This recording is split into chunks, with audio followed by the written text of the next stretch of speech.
Today we are going to learn how to cook ground beef. Now, it might sound simple, but there are a lot of questions involved in cooking ground beef.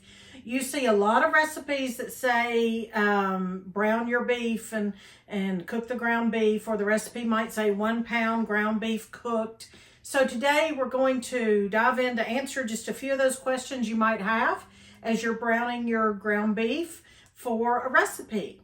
You might use, I say ground beef, but now this goes for ground chicken, ground turkey, even venison, any kind of ground meat, elk, bear, whatever ground meat you have and you use. Because I know we have a lot of followers and viewers and friends out there who use meats that are not beef.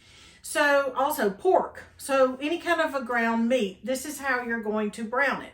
Now I want to say this is only one of 2 or 3 methods I use. So in the future, we're going to talk about those other couple of methods as well. But let's just say you want a pound of ground beef. Maybe you want to add it to a noodle casserole, some kind of a, maybe even for sloppy joes, something like that. So today we're going to learn how to brown or cook ground beef.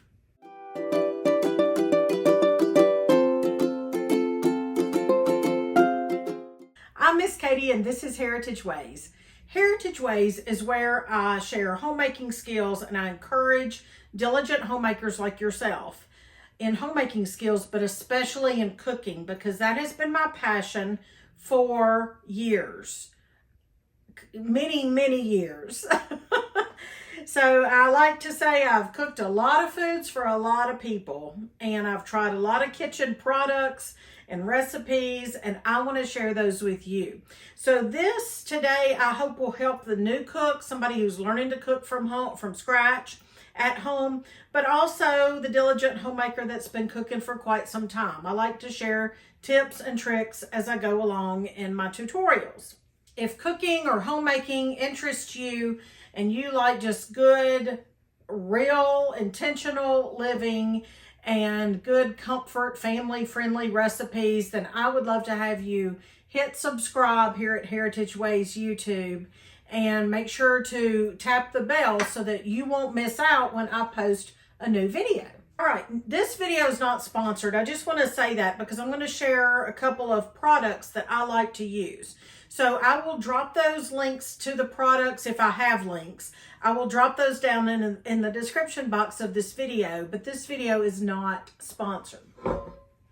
We're going to start out with cast iron. Now, I use cast iron I use it every day, and I use it for nearly every cooking method, everything that I do. This particular cast iron is by Lodge, and it is the Blacklock.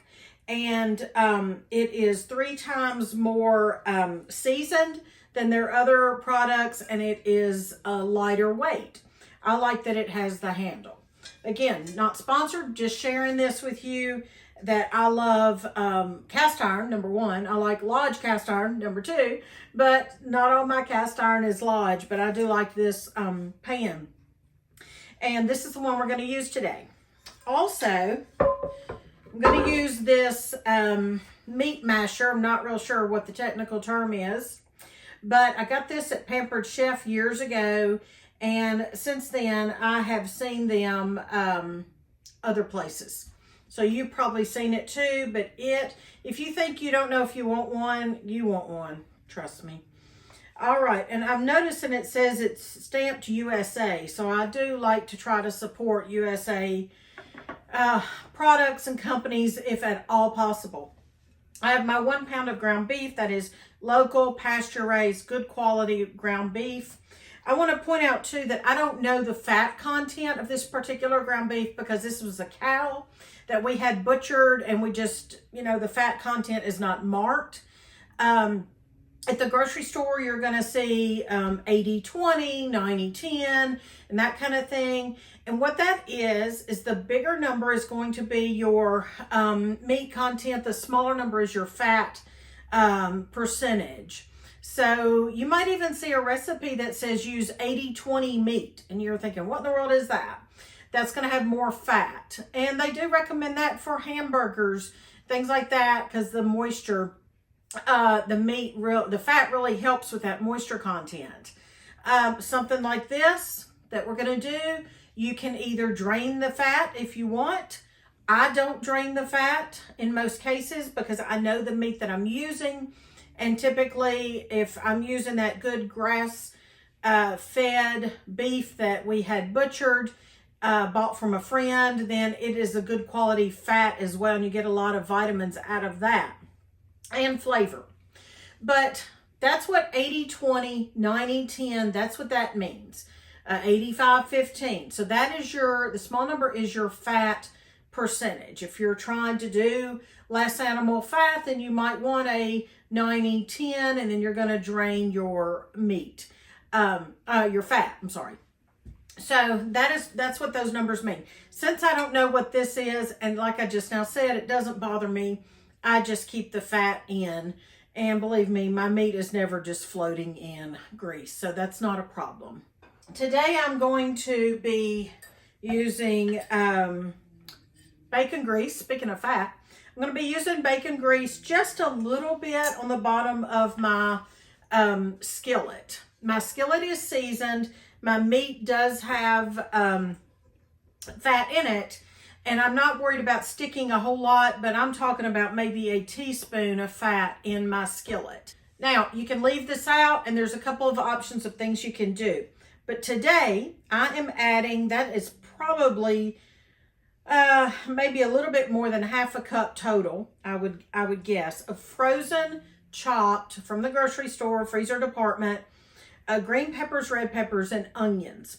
You can buy frozen green peppers, onions, and celery. You can use fresh. And I'll tell you, if you're using fresh onions, fresh peppers, that is absolutely fine. You want to chop them to your desired, the size that you want. If you want little pieces or bigger pieces, or if it doesn't matter to you, you get those chopped, and it's however much you want to put in, or none at all. If you just want to brown your ground beef and don't put any peppers, onions, that's absolutely fine too. I've mentioned in videos before that I like to have just ground meat, especially most recently in my fried rice video. I like to have just cooked ground meat, seasoned like we're going to do today, in the freezer. We label it. That way we pull it out if we need it for anything. And I call that a wet pantry mix. I've sent out an email not long ago and I talked about wet pantry mixes. And this would be an example of what I call that, just because it's a meal helper. I'd like to share just a few tips since I am cooking with cast iron today. I want to share just a few tips. First of all, when you're cooking with cast iron, you want to put the cast iron on the fire. I have a gas oven. You might have electric. And you want to heat it up on low for about a minute if you have gas, maybe a couple of minutes if you have electricity. Might take even longer than that. But you want to heat it up slowly. So I'm going to start on a little bit above low, and then in about 60 seconds, I'm going to turn it on medium, and I'll be ready to get cooking. But you always want to heat your cast iron skillet first before you use it. Now I'll go ahead and put in my grease. You can use whatever kind you'd like. I'm using about a teaspoon of bacon grease today, and let that melt. Okay, that piece in there, that's just some bacon from the bacon grease. Now, I'm just going to go ahead and put in my peppers and onions. They're popping because of the water.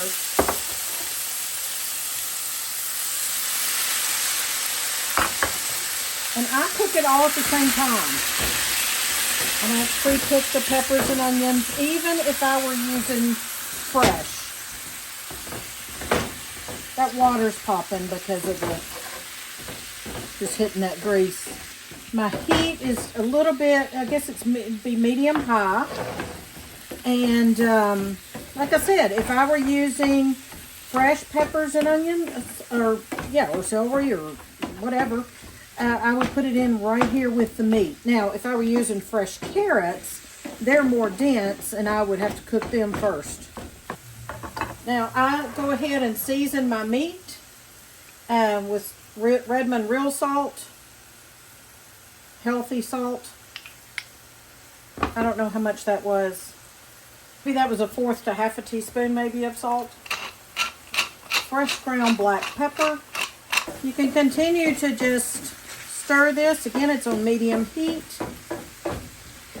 If you are using a meat that is a lower fat, like a 90-10, you might want to go ahead and, like I said, add that grease, but you can drain it, strain it later if you want. But nothing is sticking in my cast iron because number one, it's seasoned, and number two, used that little dab of grease as well.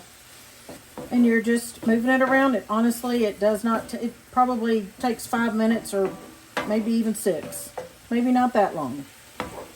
You can do this with more than 1 pound of meat and more than one type of meat all at the same time. If you had pork and turkey and chicken or any combination in your vessel, your cooking skillet's big enough, then go for it. And when it's not pink any longer, it is finished. I will add that I did drain those peppers and onions, but they were still a little bit icy, so you do not have to wait until they're completely drained before you use them. So you need to do this for supper real quickly, and you're just pulling the peppers and onions or what have you out of the freezer, that's fine. There's your seasoned ground beef. Now tell me in the comments, what would you use this for? Would you use it as a topping for pizza? Would you go on further and add the ingredients for sloppy joes or a casserole? Or would you just use this as a loose meat sandwich on bun or bread? Would you add it to gravy? I mean, come on, there are all kinds of ways that you can use seasoned ground beef. I hope this helped you today, and I hope that you will join me next week as we delve into some more recipes and cooking techniques. I want you to count your blessings because it's then that you realize how much you are loved. I appreciate you and love your being here. I'm Miss Katie with Heritage Ways.